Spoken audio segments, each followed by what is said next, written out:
Hello, everyone.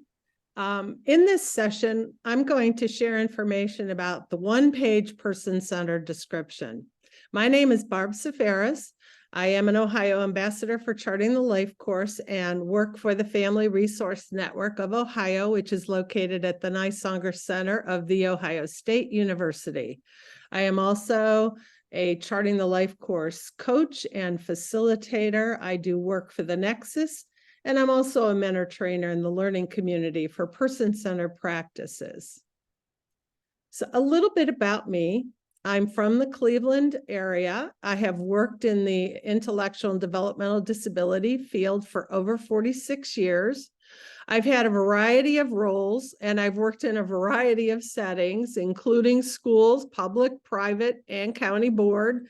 I've worked in residential settings and day programs, and also in community settings, helping people in their employment, participating in activities, etc.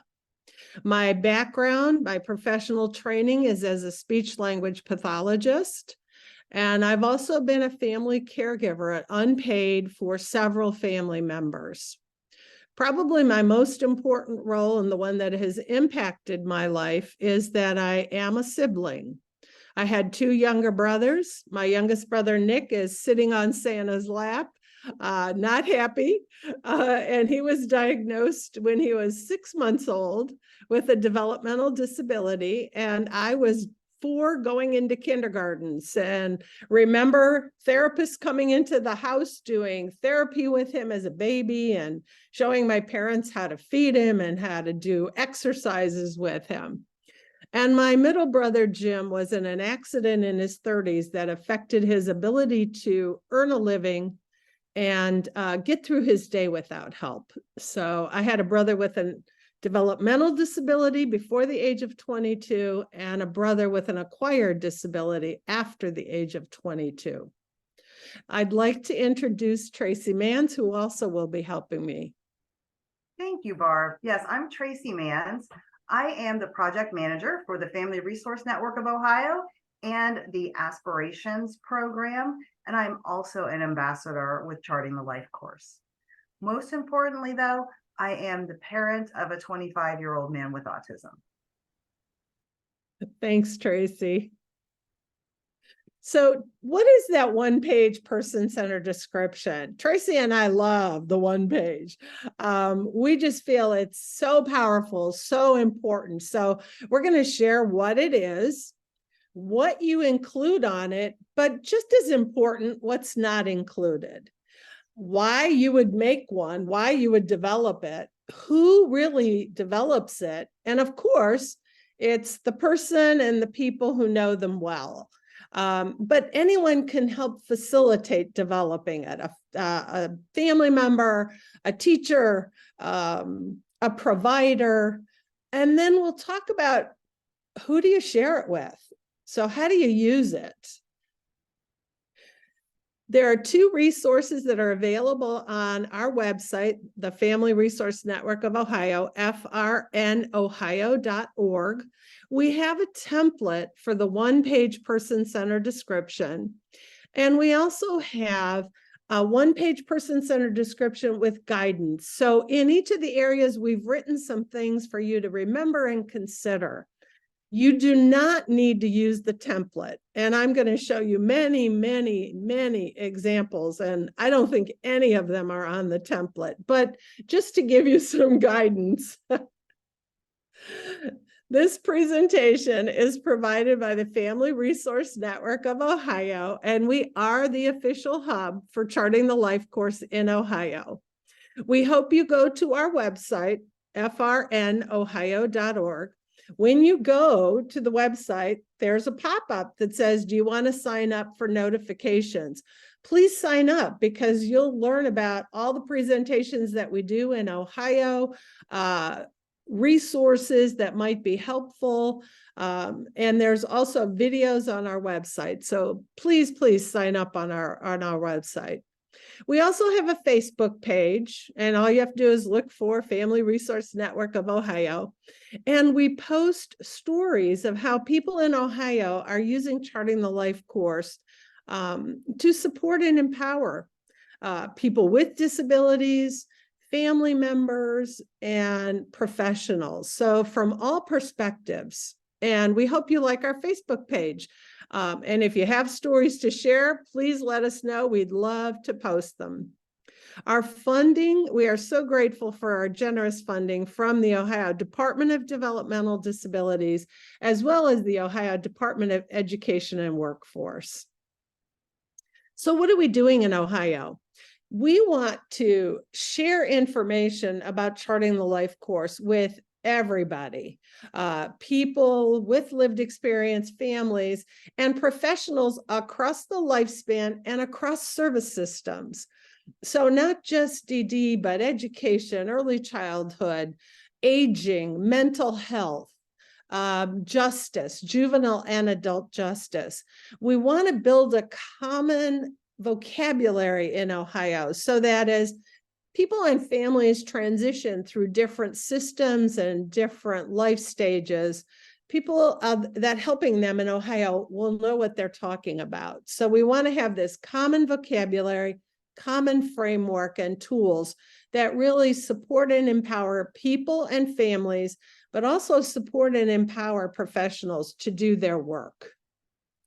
Our core concept, our why. Why do we do this? We believe that everyone, all people and their families, have the right to live, love, work, play, learn, and pursue their life aspirations in the community, not just people with disabilities, but all people. So as I go through, as we talk about the one page, please, it can be used by all people, students with disabilities, students that don't have disabilities, their teachers, the family members, everybody.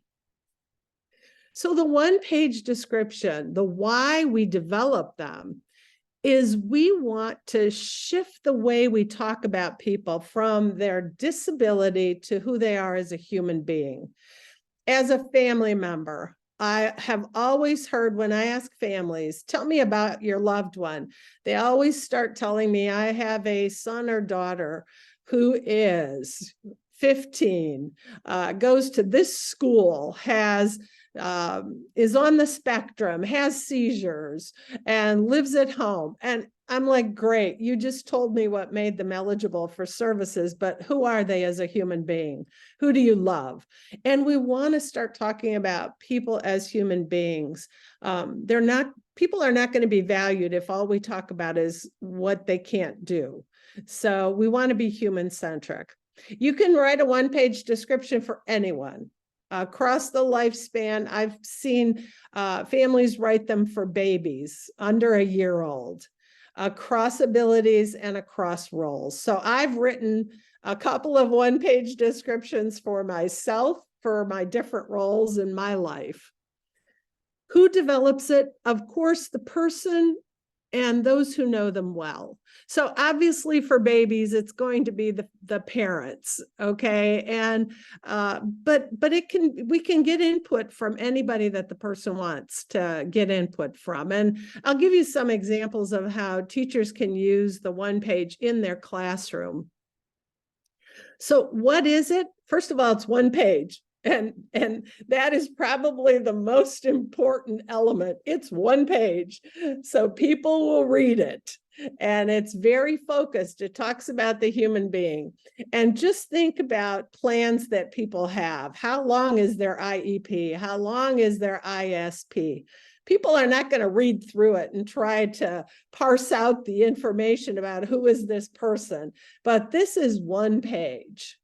When can you use it? Anytime. And so I remind people, the one page is really helpful when someone is going into a new environment, a new classroom, a new school, new teacher, a new bus route, or they're having new experiences. Maybe they're going out and volunteering somewhere or having a job opportunity or a work experience.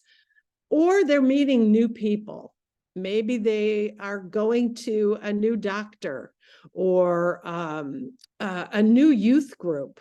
One mother wrote it when her teenage son was going to start going to the youth group at their church. And oh my goodness, there were going to be these new people, a new experience, and a new environment, a trifecta.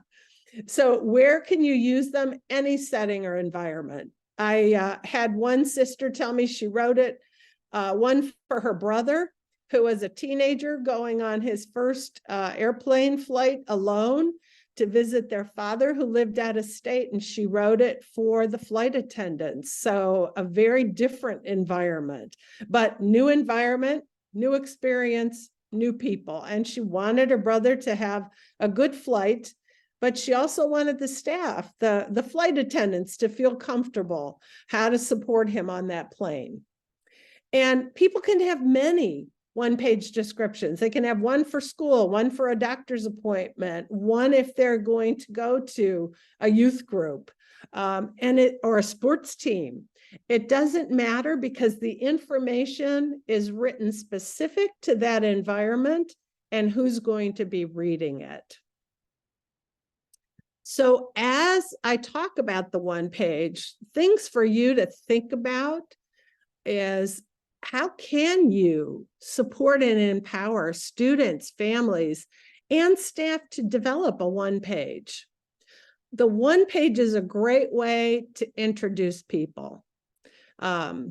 It's written and it's easy to share by the students. So if your students, when you ask them, tell me a little bit about yourself, and they go, what do you mean? By developing their own one page, what people have told me is, hey, it's written down, Barb. I can look at it. It reminds me what to say. So it's very empowering, and it's a great way to help people learn how to introduce themselves.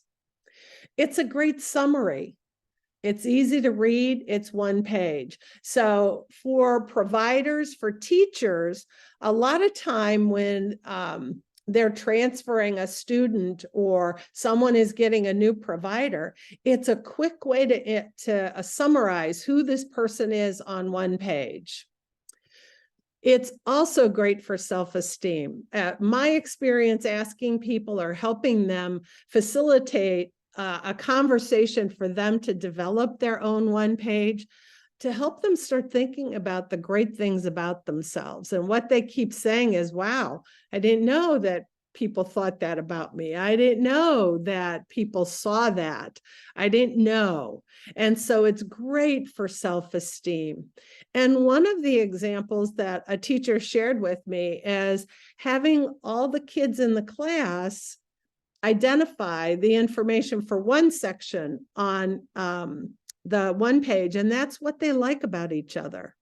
And she felt that it really helped minimize bullying, because she set the frame. Everybody is positive. Everybody has qualities. Everybody has gifts to share. And by putting that focus and having students actually write on paper for each student what they liked about them, she created the atmosphere of, we look at the positives and we look at who the human being is, not what they may be having difficulty with. It's also good for accommodations. So if you're working with those kids that are in that 14 to 22 year age, part of their IEP is that to help them identify their accommodations. So helping them identify what's the best way for other people to support me, also empowers them, because when they do go anywhere, to volunteer, to job shadow, to have a work experience, to go be part of a sports team, or to go to a youth group, they can also tell people, this is the best way to help me. This is how to talk to me. This is how to give me choices. And then I want you to think about, as a professional, how do you develop your own one-page description? Because a lot of professionals say, if I'm going to ask the people I work with to develop theirs, I should be developing and sharing my own one page so they know who I am. So think about that, writing your own one page and sharing it with your students as a way to introduce you, but also to the parents. This is who your son or daughter's teacher is, and this is a little bit about me. So let's look at what else to think about. So when you're supporting your students, think about, are they going into a new environment? And I've covered this already, but just capturing, thinking about new environments, new experiences, and new people. And that we all go through transitions. We go through transitions all the time where we meet new people and, people ask us questions about our lives. Who are you? What do you do?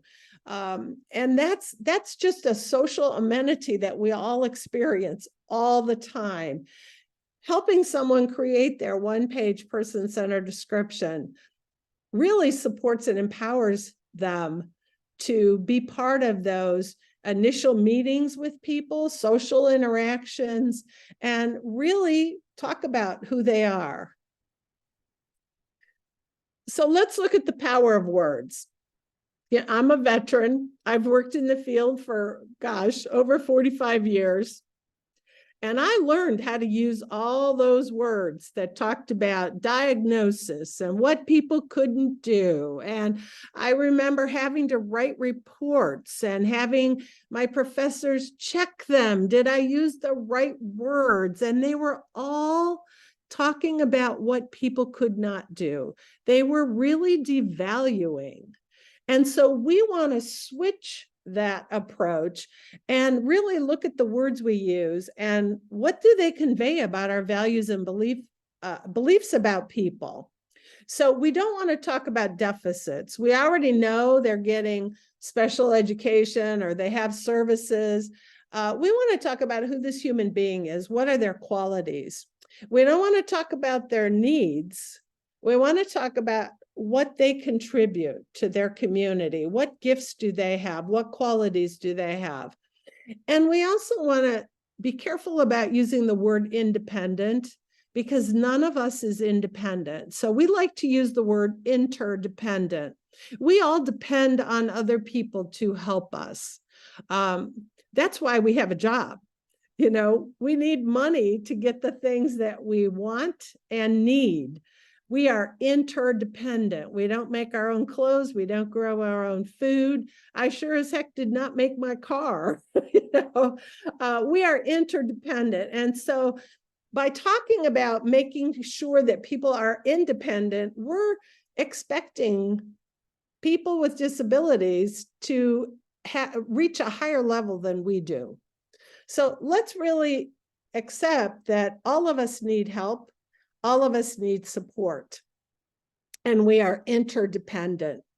So what are we trying to communicate? We're not trying to talk about their needs. We're trying to talk about how to support people. So think about the words that you use to communicate about other people. This is the template on the left. And again, you don't have to use it. It's just there as a guideline. We want to shift the way we talk about people from talking about what made them eligible for services to who they are as a human being. We want to talk about supports, not needs. And if any of you are supporting students that also have supports from a county board, this is not the introduction page that's on the Ohio Individual Service Plan. It's not the same. There are at least three sections on the one-page person-centered description. The first section is what people like and admire about me, and I'll go into detail on each of these sections. What's important to the person, how to best support them. You see that there are 4 boxes on the template on the left because we also include a photo. Why do we include a photo? Because when we include a photo, people immediately see the person. They don't just see words, but they see who is this person. And it really introduces us to who the person is. almost all the examples I'm going to share with you today are Word documents that just have text boxes. And the reason I like that format versus the template, but you can use whatever you're comfortable with, is that people can then add graphics that are meaningful to them. So people will put mascots from their sports teams, from the Ohio State University, the Cleveland teams, the Cincinnati teams, even the teams up north from Michigan or from Pittsburgh. Remember, I told you I'm from Cleveland, so Pittsburgh is our big rival. But they'll put the memes or icons from their favorite video game or their favorite movie or TV show or whatever, but things that are meaningful to them. So it really becomes their person-centered description. The first section is like and admire. And what we're looking for are qualities. And this is the section that the teacher asked all of her students to do. And all of them, she had sheets of paper or a whiteboard and had the students' names, and people just went around and wrote what they liked about each other. And what we're looking for is qualities, not their activities. My experience working with people with lived experience is they will tell me their activities, but they don't necessarily know their qualities. And I think that's so sad that they don't know what their qualities are. So if someone tells me, one gentleman works for a nonprofit and he makes the flyers and designs things for their social media. And he said, I asked my boss, and what he likes about me is I make pretty flyers. And I said, okay, that's what you do. That's your activity. But what's inside of you that helps you make these nice flyers? And he goes, I don't know. And I said, well, I'm guessing you have to be artistic. I'm not. I don't make pretty flyers. And he said, oh, I am. I said, I'm also going to guess that you're creative. And he goes, oh, I am. Another person told me that she had just come back from Special Olympics, and she told me she won 3 medals, 2 first place, 1 second place. And she said, I'm in Special Olympics. I go, that's what you do. But just by the first thing you told me is you won 3 medals and 2 were first place and 1 was second place. I said, so I'm guessing you're competitive. And she goes, well, yeah, I wanted to win. I said, okay. I said, I'm also guessing you're athletic because you told me you were training. And she goes, well, yeah, I want to win. So I have to train. I have to be athletic. So we might have to help people identify their qualities. So here's a list of qualities. And I'm giving them to you so that as you are supporting people to write their own or develop their own one page, that you can take what they say to you and help them identify their qualities. So I want you to think about 1 or 2 qualities that people like about you, and think about in your work setting. What do they like about you? I retired from Cuyahoga County Board. I worked there for 36 years. And so when I asked my coworkers, they said, you're knowledgeable. You have you know what's been done. You have this history, this historical perspective. And so often I would get calls, have we ever tried this? Or do we have a resource on this? And that's what people liked and admired. One of the things that people liked and admired about me. So what do people like and admire about you? Think about your coworkers. Think about your family. As I said before, people may share their activities, so you may have to help them identify their qualities. And again, you can do this as a classroom activity if you're talking about self-esteem or who they are as a person or the gifts that they bring. It would be a great way to have everybody start thinking about what gifts they have but also what others see in them. And that, like I said, that has really been such a self-esteem builder. And again, a person can have several one-page person-centered descriptions. The next section is what is important to me. And there are 8 areas that we typically look at. So relationships, where it says relationships, but you can also use the WH questions, who, what, where, when, and why. And let me go through the 8 areas. This language, important to, is also found in individual service plans in Ohio. It is required by Medicaid. So if any of your students have any kind of Medicaid-based services, if they have a plan with a county board for respite or for support at home, or I'm trying to think of other family supports, we're mandated to identify what's important to people, because that's how we can be person-centered. Important to are not likes and preferences. It's really a higher level. It's what needs to be in someone's life so they are satisfied, content, feel comforted, happy, and fulfilled.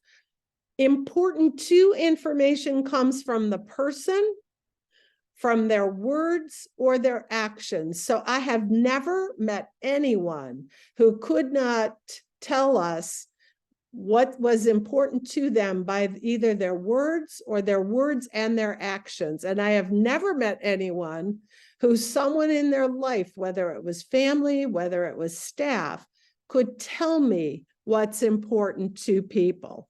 So there are 8 categories that we typically talk about. So who are the people that are important to them? And don't just say family and friends, because if you're supporting someone, you need to know who is it?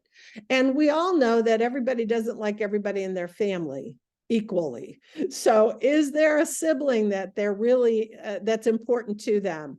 And what's important to them about people to be with? One woman told me she liked to just quiet time with mom and dad, nobody else in the house, just with the two of the mom and dad and her. Somebody else told me it's important to her to play with her nephews who were toddlers. Another person told me it's important to go out with his buddy to karaoke. So we're looking for real specifics.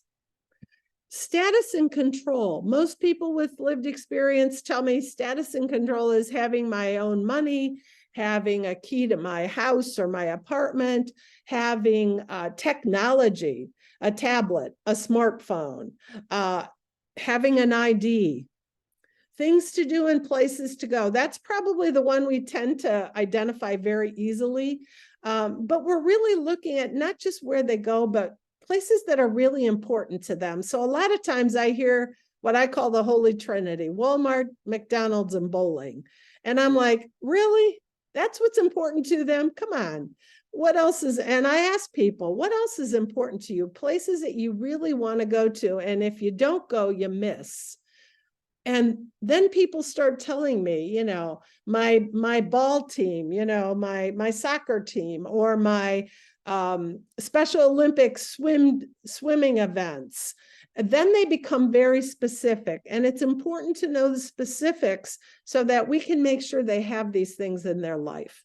Rituals and routines. Think about, all of us have routines. We get up in the morning, but what are the rituals that are important to us in our routine? So do the kids have a ritual when they first come in the classroom? They have a routine. They've got to put their backpack away or hang up their jacket or something. I don't know. But do they have a ritual also that's very important to them? They've got to do things in a certain order. I always use the example of my ritual when I travel is I have to take my own coffee maker because I don't like any coffee from the hotels, and I don't want to have to go out and get coffee anywhere because I really don't like Starbucks. So that's my ritual. I got to have my coffee maker.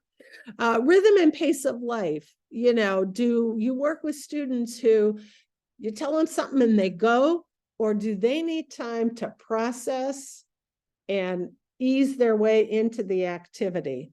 Things to have. Whenever I'm on Zoom, I always have a water bottle next to me. But I also always have my smartwatch. And I also have my cell phone to keep track of time because the watch is not enough. Okay, so things to have. And another example, I like Diet Pop. I am a Coke person, a Diet Coke versus Diet Pepsi, but I really like Diet Dr. Pepper. So it's not just my likes and preferences, but my day is not going to go bad if I don't have Diet Dr. Pepper. But it's going to really go bad if I don't have my coffee. So think about what's important to people. It's not just likes and preferences. Purpose and meaning. Usually people tell me that what gives them purpose and meaning, what makes them feel important, is that they help others. They help the teacher. They help the other kids in the class.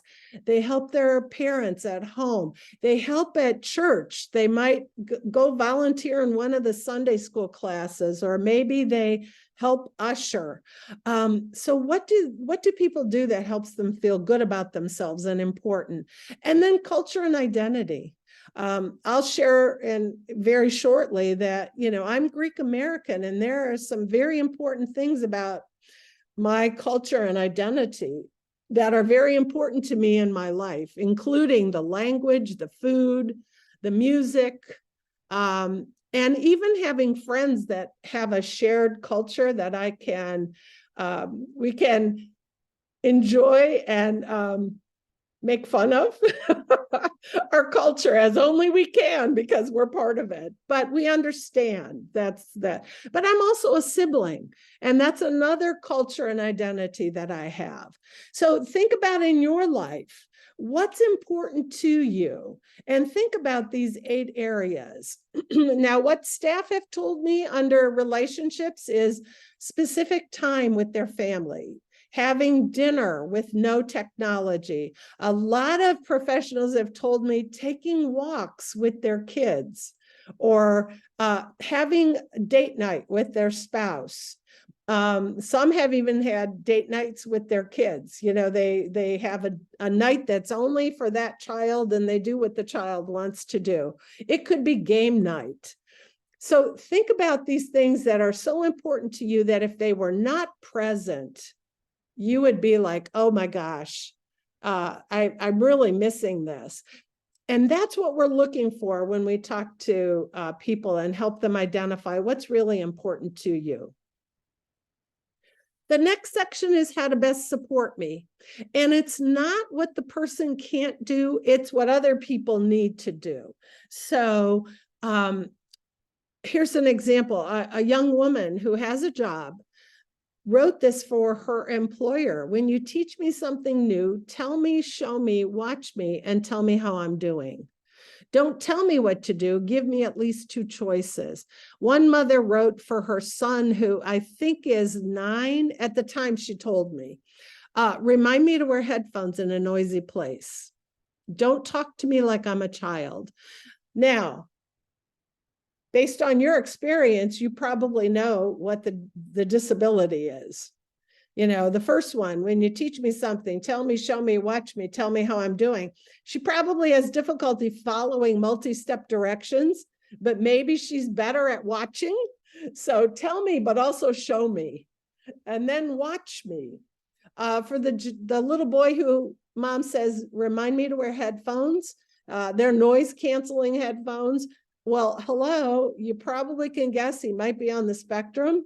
But if you tell somebody he's on the spectrum, he has sensitivity to noise, people are going to go, okay, so what am I supposed to do? But by writing what they need to do, remind me to wear headphones, everybody knows how to support that little boy.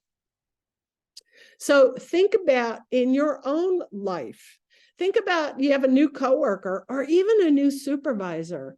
What are things that you would want them to know to support you.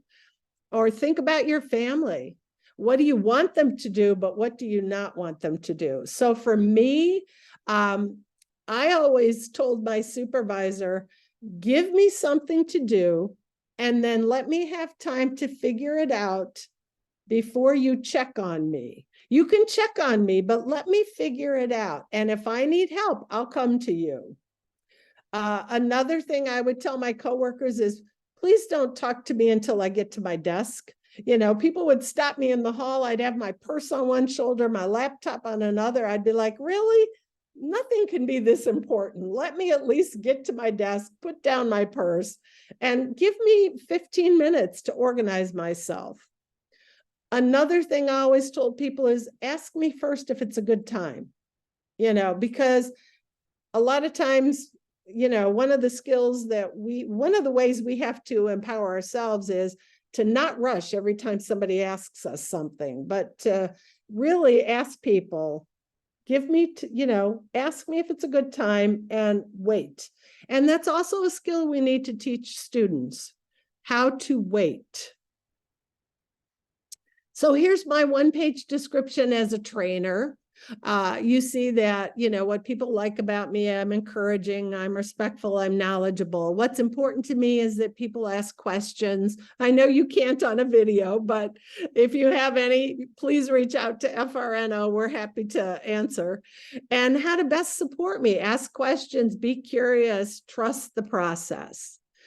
Here's another one page that I developed as a full-time care partner for my wellness. And I show you this example because I want you to think about just the breadth of possibilities. So as a care partner, a full-time care partner, what people liked about me as a care partner, and what my partner liked, was that I was patient, encouraging, and compassionate and thoughtful. What was important to me was for my wellness was to go to the gym, and to not have care time with that all of my time with my partner was not just giving care, but that we could enjoy a movie or enjoy music together, or do crossword puzzles and all sorts of things, but also that I had time alone. And how to best support me: don't say you should, you need to, or have you tried. Ask me what would be helpful, and ask me if it's a good time. So whenever you develop a one page, you have to think about who's going to read it and in what context is it going to be used.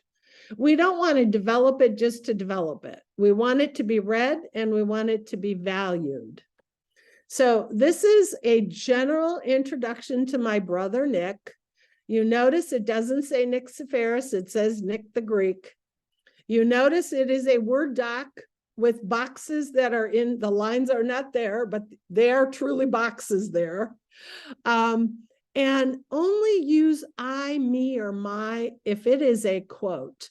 Do not try to be person-centered by using I or me or my, because then we're just committing libel. So great things about him: he was ornery, he had a sense of humor, he was loving. Important too, if you look at the list, you see that I've tried to address relationships, things, places to go, status and control, privacy, time alone, culture, our Greek culture, our traditions and religion, things to do, listening to his music loudly, status and control. He wanted his hair styled, and he wanted to wear stylish, comfortable clothing. He was he had a sense of style. My other brother, Jim, yeah, not so much. And going to the bar and watching the Indians games and having a 7-7. How to best support. You see it's in quotes. Anybody working with him could read this and be like, oh, okay, I know how to feed you. I don't have to have a course in cerebral palsy. I know how to position you. I know how to put you in bed. And I know how to position you so that you are comfortable. Tracy, can you share Trey's one page? Certainly. Excuse me. So Trey has a full-time job and we developed this for him for work. I have to tell you that when I first brought the idea to him about doing this, he was a little resistant. And I said, well, maybe I'll get started on it. And I said, gee, what do people really appreciate about Trey? And I got my first one. I have a kind and loving heart. And next thing I know, he was sitting right beside me joining in. And he wrote all of this. So I want to share what he added, and that he's eager to be helpful and a hard worker. And you can really hear his voice in this last one where he says, when I'm passionate about a subject, my joy is evident. He talks about the things that are important to him. And of course, he mentions us and his family and his kitty, having time to himself to decompress. And that is important to him when he comes home from work. Video games, when we put those in there, we went a little deeper. And I said, tell me what video games, so that anybody who reads this at work would have some ideas of what they might want to talk to him about. Having the foods that he likes, being able to go to the store and shop for those foods. That's kind of funny because Mama's been on a weight loss journey, which means there's no junk food in the house. So he's had to go and get his own, is where he's at with that. Having a rocking chair or a swing because it soothes him neurologically, his favorite shows and movies, and of course his future and his job. And then when we talked about how to best support him, I love he gave such great advice. He said, know that I'm very literal. When you speak to me, don't use sayings that don't sound like what they mean, like hit the road. And he's absolutely right. I don't know why we say some of the things that we say sometimes. I promise you, if you were to look out the window and say, wow, it's really raining cats and dogs, he would look at you and say, nope, it's raining water.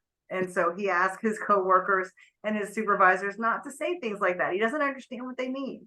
To be patient with them and explain things carefully, that he responds better to praise than criticism.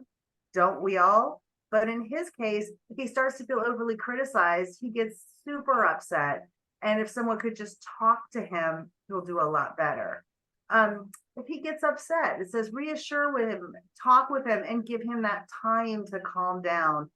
And we're teaching him how to do something, showing him, watch him do it, and then tell him how to do it better. And then sometimes things do go wrong. And he said, I just need somebody to help me know that things will get better, because Trey has autism. And he spends a lot of time where things are either all good, or when they go bad, they're all bad. And finding sort of emotional gray area or middle ground is difficult for him. And he needs somebody to help him and direct him. And then finally, writing things down helps him be calm and organized.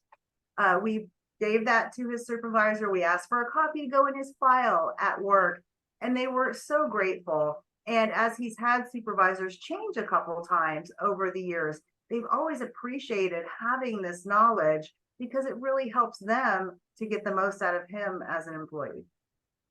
Awesome. Thank you, Tracy. I love that he wanted nothing to do with it, but the minute you started, he was right there and contributed. So, and that's a great lesson for all of us. You know, we may have to show them it's a good thing. It's positive. It's all about who you are. It's not about what you can't do.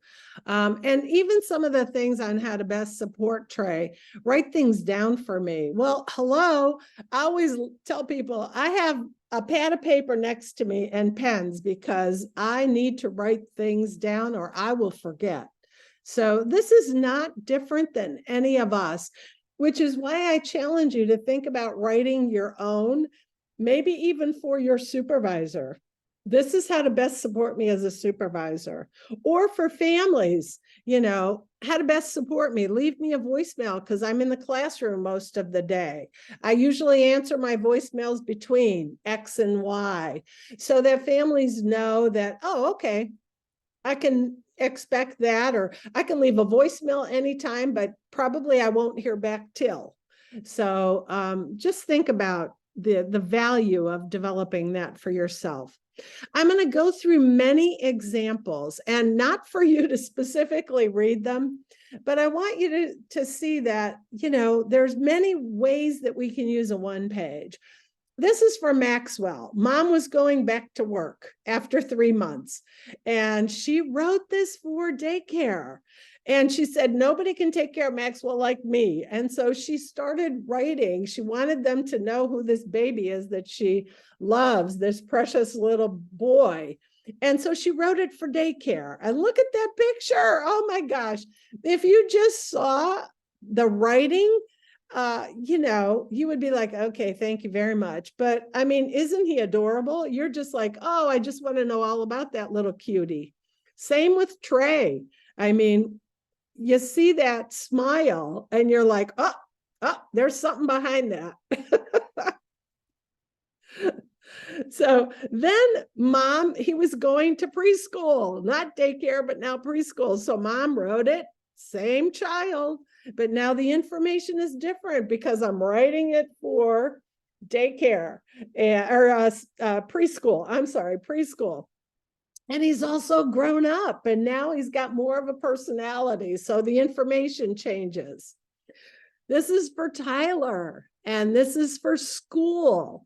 But look at what mom and dad put on the one page.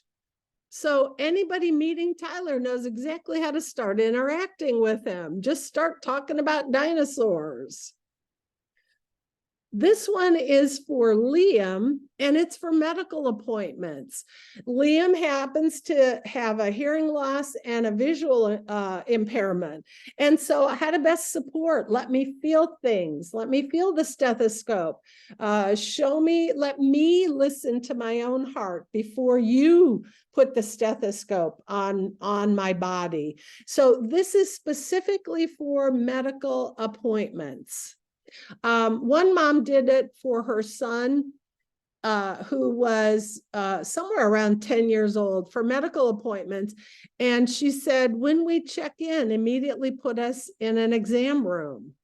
Don't tell him to take his earbuds out. Don't stand behind him and talk to him.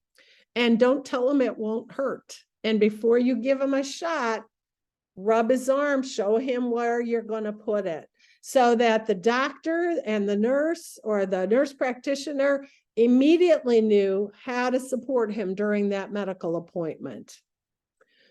So remember, it could be a Word doc. You can add pictures, symbols, icons, make it simple. You see that most of them are bullets, boom, boom, boom, boom.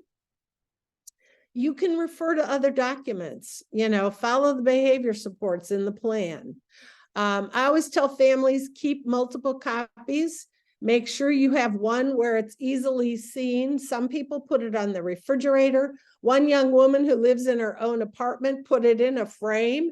And when a new staff comes to help her in her apartment, she tells them, don't talk to me till you read my one page, and it's on her wall. Really put the photo. Most people are good about letting you put a photo. I ask people. I haven't had anyone say, no, I don't want my picture on it. Recently, we have certainly learned that it's important to have a one-page person-centered description if people go in the hospital.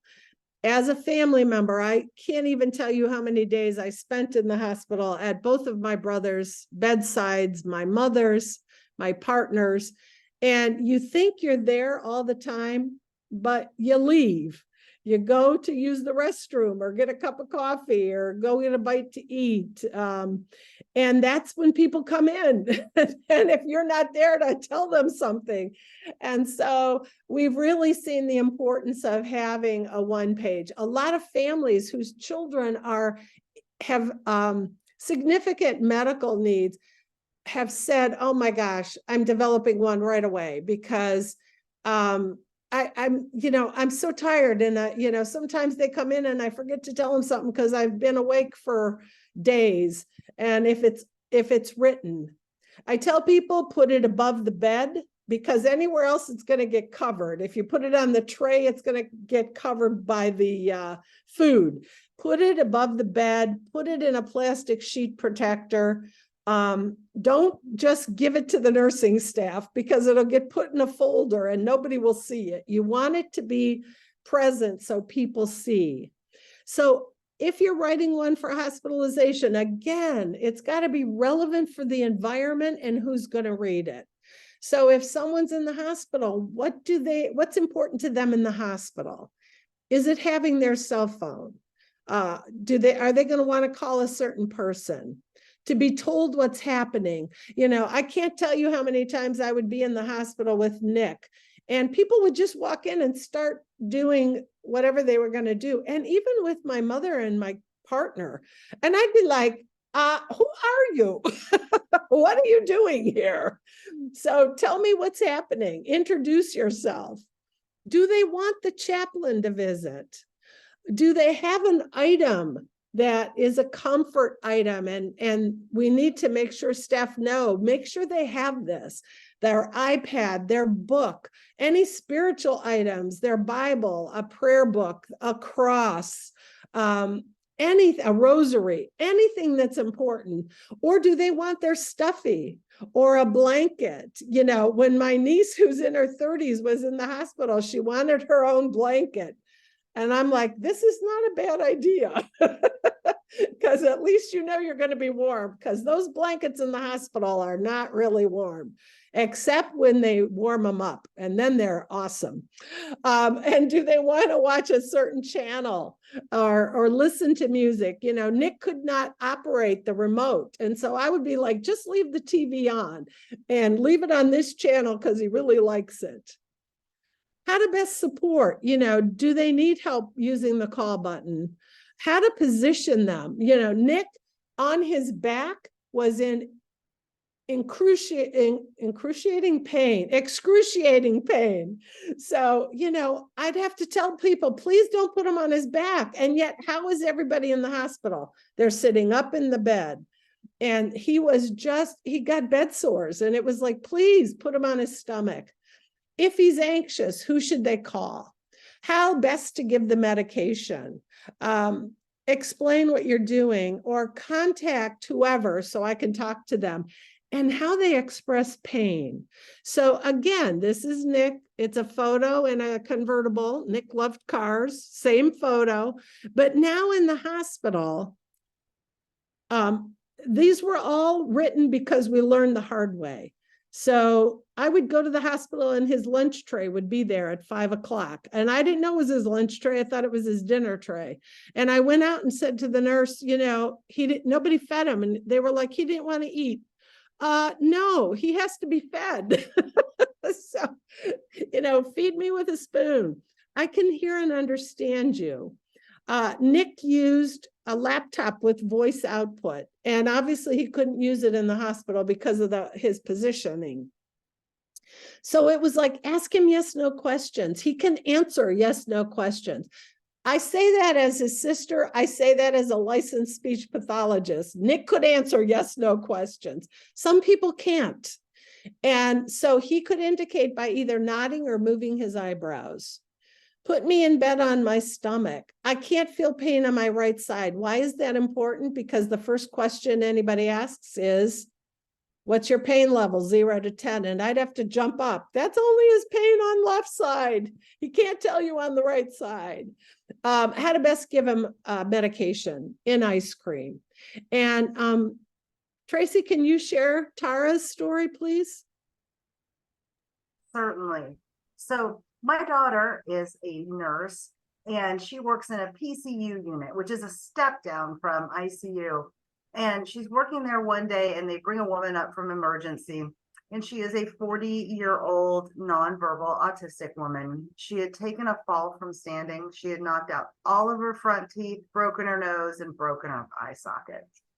Her parents were 2 hours away. That's where they lived. She lived in a style of group home where a caregiver was around the clock. And at the end of the caregiver shift is when this fall had happened. So several hours later, we had a very exhausted caregiver when she was finally moved from the emergency room up to a room. So she came up from the emergency room and had not been given any pain meds. She had been given a large dose of ketamine.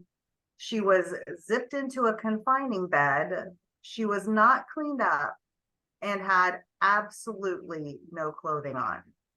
And then at the bottom of the bed, there was a 3-ring binder that was full of instructions on how to care for this woman that had not been opened in the emergency room. They did not have time for that. And frankly, on the floor, no one was going to sit and read this couple inches thick 3-ring binder of instructions on how to care for. They can't. They don't have the time for that. So my daughter took a good look at this situation, left the room, and called me. And she said, "Mom, you've got something. There's something with that charting the life course stuff you do, something that can help here." And I said, "Yes, ma'am, there is." And I emailed her a 1-page person-centered description. And I walked her through it, gave her 5 minutes down and dirty. She is a sibling, so she naturally understood what we were going for with it. And off she went. And she went in to talk to that patient and caregiver. And like Barb was just communicating, I said that the patient was nonverbal and she did not have a communication device with her. That is true, but it does not mean she could not communicate. She was able to answer some things. So they went in and she started immediately asking questions. First and foremost, why has she not been giving pain medication? Well, someone new was on the floor, and because she couldn't answer on a scale of 1 to 10 what her pain was, they didn't give her anything. There's obviously ways around that. There's visual scales and whatnot, but it wasn't done. So my daughter worked with her caregiver and said, "Tell me how she manifests pain. What does it look like?" And they figured it out, and they got pain meds on board right away. With that, they were able to clean her up a little bit. She had been given that big hefty dose of ketamine to control her behaviors. And let me tell you, if I had taken a fall like she had taken and not been given any pain meds, I would be behaving as well. Bless her heart, right?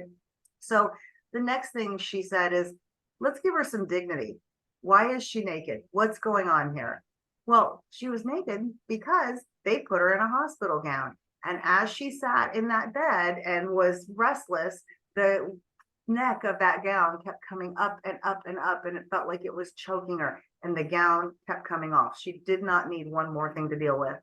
So my daughter said, "What does she wear at home? What can we do to make her more comfortable?" The provider said, "Well, she usually wears sweatpants and a sweatshirt."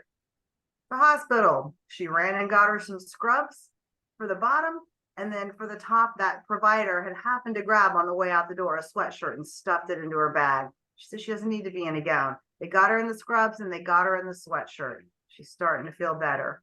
Next, why is she in this confining bed? Why is she zipped in here? She kept trying to get out of the bed. We learned from talking to the provider, because she never sleeps in a bed at home. And the only time she's ever put in a bed is when she's in the hospital. So Tara said, "Well, where does she sleep when she's at home then?" She said she sleeps in a recliner. You know what the hospital's full of? Reclining sleeper chairs. Out went the bed, in came a recliner. And so these are all the things that basically come down to how to best support her, right? We've answered those. And then they began to work backwards. She started talking with them about what is important to her. What should go on the television for her? Does she want the BERT team to come in and give her coloring books or things to read? What does she need while she's here? What's important? And then she asked the caregiver, "Tell me about her. Who is she?" And it basically went back to like and admire. Well, what is she? Is she funny? Is she kind? Is she, tell us. And they wrote all those things up, and they did exactly as Barb said, because that's exactly what I told her to do. I said, "Now post it at the head of the bed so everybody can see it." And here's what immediately happened. First of all, the patient was in so much better shape, right? She was cared for. The caregiver felt like she was able to step out of the room for a minute. She was terrified to leave prior to that. She understood the person she was working with. She was afraid to leave. She was able to get a cup of coffee, maybe some food, go to the bathroom, all those things, and felt better about it. The nursing staff, they were thrilled. Telling the nursing staff that someone's a 40-year-old nonverbal autistic did not tell them anything about her. They got to know her by being able to read this. And then the next morning, the doctor on rounds was looking at it and saw it. He asked the nursing staff, he said, "What is this over here?" And they told him, and he said, "Why don't we have one of these on everybody?" He said, everything that I need to know medically is in the chart. I need this on everybody, which we thought was very cool. And then I'll finally tell you that the provider, she worked for an agency, was so impressed by this that she reached back out and said, are these forms copyrighted or can I use them? And my daughter connected her to me and I said, you absolutely can use them. I showed her where to get some. And she reported back to me, which was, by the way, lifecoursestools.com. She reported back to me that she took them back to her agency. And now everybody that they work with has a one-page person-centered description for hospitalizations for if this happens in the future. That's awesome. Thank you so much, Tracy. Such a powerful story, but the power of one piece of paper and how it shifted the perceptions of the staff, her own comfort and quality, and also the care, the staff, the caregiver, the medical staff, and also the caregiver. Thanks. Thank you. Thank you. So first of all, let me just piggyback. You know, Tracy just said the agency asked for the template. They've written them for everybody. I will tell you that many providers of day programming, of oh my goodness, residential supports. I was like, what's the word? Have helped the people they support develop a one-page for hospitalization, and they've stapled it to the emergency medical form. So if you do have students that typically, you know, do have medical issues, may have to go to the hospital. You know, I've worked with people that we would time seizures, and if the time went over a certain amount of time, we timed their seizures and transported, excuse me, and stapling it to the emergency medical form. So it went with them to the hospital. So I just want to show you some examples of other one pages for a healthcare setting. You know, as Tracy said, people can't read a 3-ring binder, but they can look at one piece of paper. And if it's helpful, they're going to read it and it's going to make an impact. This one is for Sam, but what I love about it is these are his 2 daughters. So these are the people that you're supposed to call if there are any concerns. Under how to best support Sam, he has a feeding tube, so distract him when you're doing any kind of putting the liquid in the feeding tube or any kind of treatment. Talk about feeding birds or growing plants. That's how you distract him. This is Martin. Martin has an intellectual and developmental disability as well as mental health concerns. So under how to best support him, make sure his phone is charged and help him call mom. If he gets anxious, ask him if he wants to talk to Mario. Ignore his speech impairment. Talk to him like a peer. In other words, don't talk to him like a child. Make sure his walker is in reach. Don't lecture him. For Jim, he wrote his own, which I love. But under how to best support, I'm a smoker, so I may need a nicotine patch. I had all my teeth pulled, so I may need soft foods. Be honest with me. If I get depressed, start talking about the great things I've done. I've got a job. I have my own apartment. I have a girlfriend. I'm getting married. So what we want to see is that you use the one-page person-centered description, that it is human-centric. It's about who the person is, not what made them eligible for services. And it really talks about what other people need to do so that they're respected, they feel comfortable. It has to be simple so people will read it. It's written for a purpose because the information may be different for different environments. And use a photo because it just makes it so human. You know, it just makes it so appealing, like, oh, I want to learn more about this person. Things that we don't want, it's not demographic. It's not about their diagnosis. It's not about the medications they take. It's not about their IEP or ISP goals. It's not a list of services. It's who is this human being and how can we make sure they have a good life a good experience in different environments. The one-page person-centered descriptions are also available on frnohio.org, the template, and also the template with guidance. So reminding you, this is what we put here. Again, the power of the one page is it's a great summary. It's a good introduction. It helps people also learn how to introduce themselves and talk about themselves. It's great for self-esteem. I can't tell you how many people have said, oh my gosh, I didn't know people thought that about me. And it's great to teach people about accommodations, what other people can do to help them. There are many purposes. It can be a general one. You can write it for wellness, for any kind of transition or change, new classroom, new teacher, new club they're going to, healthcare appointments. It is even for schools. I will also tell you residential and day providers, write one pages for everybody in a group. And that is the subfolder. So in the classroom, if you help your students write their one page for school, that can also be the subfolder. So a sub coming in is like, oh, these are the kids in their class. Oh, it's good to support them this way. Now, there may be a para in your class or a teacher's aide, but how powerful is that to help? I sub.